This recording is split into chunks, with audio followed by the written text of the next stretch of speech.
bringing news that matters to you. You're watching the Bahamas Tonight Northern Edition.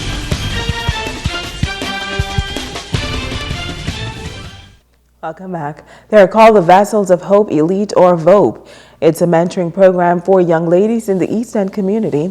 For 2 years now, they have been meeting to deal with challenges facing young women in the East. Megan Shepard has an update on this story. The Vessels of Purpose Elite program began some 2 years ago, and since its inception, it has had a major impact on the lives of young women in the East End community. Founder and director Brenna Cooper says that the empowering program meets every other Saturday and has a strong membership of about 25 young ladies. Our purpose is to basically foster a positive environment for these girls where they can come and share, they can come and learn, from etiquette to, how to remain focused, in school, and, having a vision and going, taking the necessary steps to ensure that vision, you're on the right path. We have young girls who have testimonies, who can say that this program is good for them, and that is exactly what we want to do. Cooper quotes the saying that there is nothing new under the sun, referencing the topics the group deals with during meetings. She says one factor that has added to the challenges of today's teen, however, is social media. We deal with self-esteem. We deal with leadership. How to use your gifts and your talents. I think that's one of the things. Some persons are timid to step out. Don't be defined by how you look on the outside. Don't be defined by these things. Be defined by who you are as a person.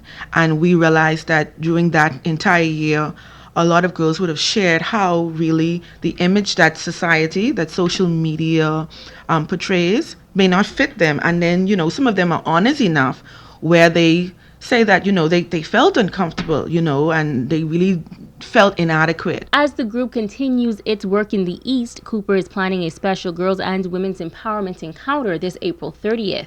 The event is open to women of the public, and Cooper says that dynamic speakers will encourage attendees to embrace their inner leader. This year, we're dealing with leadership. Our theme for this year is embracing the leader in you, because we realize that there are many young people who have a lot to offer, but for whatever reason, not enough young persons are stepping up to the plate. Megan Shepard, ZNS Network News. A Grand Bahama man can boast of being the first in the country to be inducted into the Royal Commonwealth Society. The organization is a network of individuals committed to improving the lives and the prospects of Commonwealth citizens across the globe. It started back in the 1800s to induct honorary members into the Royal Commonwealth Society. But last year, Her Majesty Queen Elizabeth changed that. Not until 2015, where Her Majesty Queen Elizabeth II would have said the new inductees of the Queen of the Royal Commonwealth Society would have been under the age of 30, because she noticed that there's a trend going on within the Commonwealth countries that represent approximately about 3 billion youth. And the countries are somewhat declining when it comes to education, policies, equality.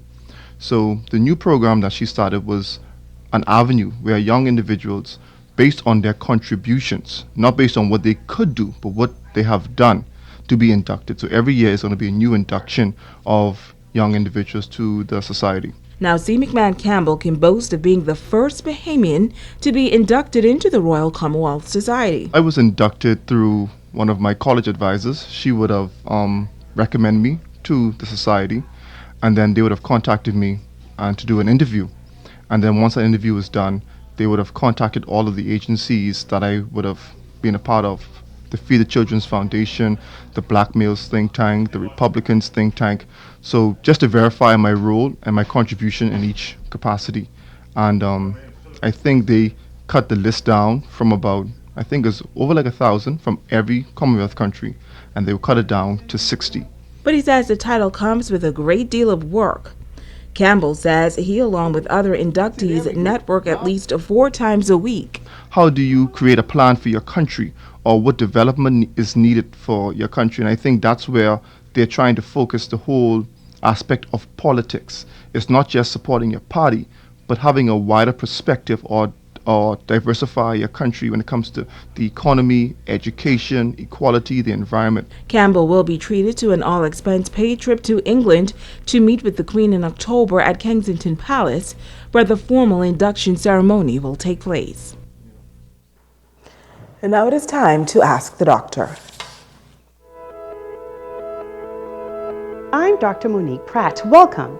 Continuing our discussion about alcohol, a lot of us tend to think that being drunk is no big deal, but becoming intoxicated from drinking can be a sign of alcohol use disorder, which includes a level that's sometimes called alcoholism. Alcohol use disorder is a pattern of consuming a lot of alcohol that involves problems controlling your drinking, being preoccupied with alcohol, continuing to use alcohol even when it causes problems, having to drink more to get the same effect, or having withdrawal symptoms when you rapidly decrease or stop drinking. Practices like binge drinking, which is consuming a lot of alcohol in a short period, are also considered a form of this disorder.